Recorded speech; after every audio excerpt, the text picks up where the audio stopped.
Hey everyone, welcome back. Today, I'm going to walk you through the simple process of adding your Visa card to Samsung Pay.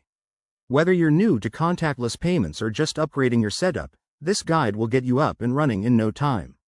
Samsung Pay is super convenient for making quick, secure transactions right from your phone, and adding a Visa card is straightforward. First things first, make sure you have a compatible Samsung device and the Samsung Pay app installed.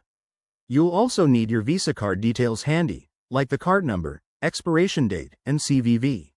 If you haven't already, download the app from the Google Play Store or Galaxy Store and sign in with your Samsung account. Let's dive into the steps. Start by opening the Samsung Pay app on your device. Once you're in, tap on the Add Card or Payment section. It's usually right on the home screen. Now, select Credit or Debit Card and choose Visa from the options. Enter your card details carefully.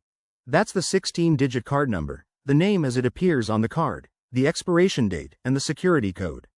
After you input the info, Samsung Pay might ask you to verify your card. This often involves receiving a one-time code via text message or email from your bank. Just enter that code in the app to confirm. Once verified, the app will do a quick scan or authentication. Don't worry, it's all secure and encrypted. And just like that, your Visa card is added. You can now set it as your default payment method if you want. To test it out, go to a store that accepts Samsung Pay and hold your phone near the payment terminal. It's that easy. One quick tip. If you run into any issues, like an error message, double-check your card details or contact your bank.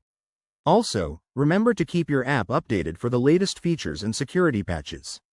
Thanks for watching. If you found this helpful, give it a thumbs up and subscribe for more tech tips. What's your favorite payment app? Let me know in the comments below. See you next time.